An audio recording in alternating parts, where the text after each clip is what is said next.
Hey guys, Spooky Squid here, or as many of you know me as your friendly neighborhood piercer, Erica. So today's video is going to be about piercing aftercare and how to take care of your piercing during this pandemic while many of you are self-isolating and don't have access to a body piercer. So we have a lot to talk about, so stick around. So I want to start off this video by talking about just general aftercare. I know a few of you have gotten piercings right before this pandemic, right before self-isolating, right before your shop might have shut down, so I want to start off with that. First of all, very important, don't touch your piercing, don't twist it around, don't play with it. Just leave it alone as much as possible. Let it do its own thing. And for cleaning, you want to use saline solution. Don't mix your own. You want to make sure it's sterile. So if you didn't get any at the shop that you got pierced at, I do recommend going to the pharmacy. If you do go in the first aid section, typically there are bottles there for sale. It just says wound wash on it. Sometimes it's NeilMed, sometimes it's Life, sometimes there's multiple brands that carry wound wash. So you just want to grab that. It's literally just says like distilled water and salt on the back. Don't use contact lens solution or anything like that. Contact lens solution does have disinfectant in it in most cases, and that can cause irritation to your piercing. So just stay away from that and just grab the wound wash. You do want to clean it 2-3 times a day using that wound wash. Don't use rubbing alcohol, no polysporin peroxide, nothing like that. Just wound wash and leave it alone. That is the best way to heal a piercing. When you are cleaning it, try to stay away from cotton swabs or cotton balls. Use gauze. If you do use cotton balls, the little fibers can get stuck in your piercing, so just steer clear. When you are cleaning it, before cleaning it, make sure you wash your hands thoroughly. It's very important. And a lot of times when it's a wound wash that you buy at the pharmacy, you have to pour it out. So just pour it on gauze and gently dab the piercing with it. Don't twist it around when you're cleaning it. If it twists around on its own, that's okay. It's just doing its own thing, but just don't force it. There will be crusties, there will be discharge.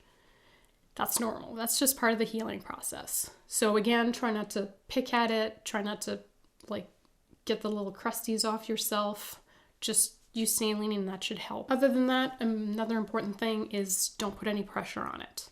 So especially for ear piercings, nose piercings, anything like that. I don't know if you're a face sleeper like me, but try not to do that if you just got a nose piercing. And obviously ears, if you got pierced on this ear, try to sleep on that one. If you are a side sleeper, another thing that you could use is one of those travel pillows. They're like U-shaped. You just put your ear in the hole and try to fall asleep like that. It's actually pretty comfy. Typically, we do recommend coming back for downsize after the 1 month mark. That usually helps the piercing settle a little bit. Usually after you got it pierced, it does tend to swell. So that's why we use a longer piece of jewelry to accommodate for that swelling. And typically once the swelling is down, you come back for a downsize for a shorter one. That way it doesn't move around. Unfortunately, it's not going to be an option for many of you. So don't try to switch it yourself. Don't buy jewelry online and try to change it yourself.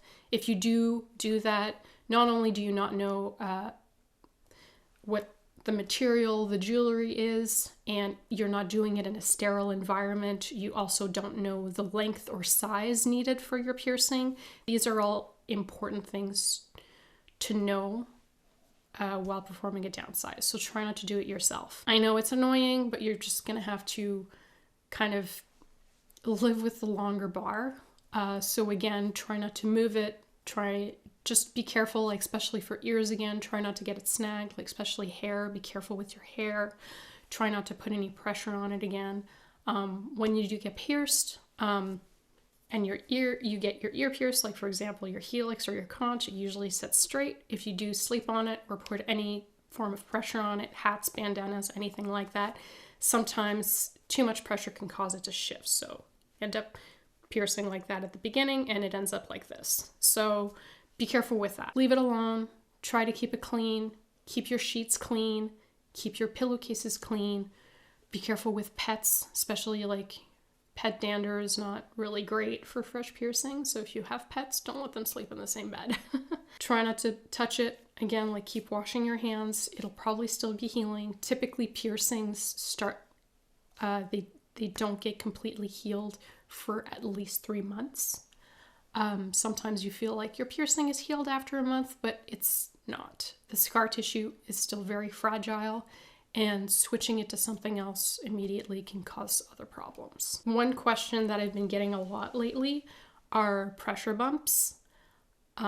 People will message me saying like, oh, my piercing is infected. And then they send me a picture, and usually it's a small bump.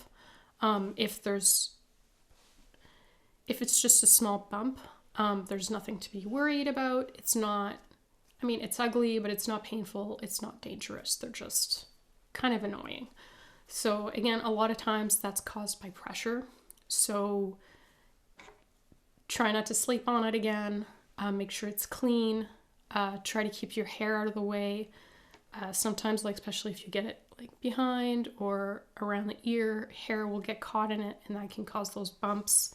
So if you want to keep your hair up in the bun, try not to sleep on that side and just be gentle with it and baby the piercing. It should go away on its own.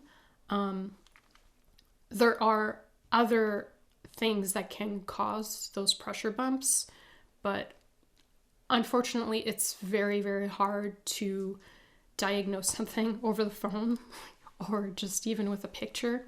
If you do suspect an infection, don't remove the piercing. That will trap the infection and can make things worse. So if you do suspect an infection, I do recommend going to see a doctor, and they'll probably prescribe you some antibiotics, but that's something we can't help you with. Again, like try not to get us to change your piercings or perform a service for you. That can cause not only for us to lose our licenses, a lot of us would get fines for doing that, and it would also put the entire community in danger. So it's best to self-isolate. The same goes for hairdressers, nail techs. We really want to help you. We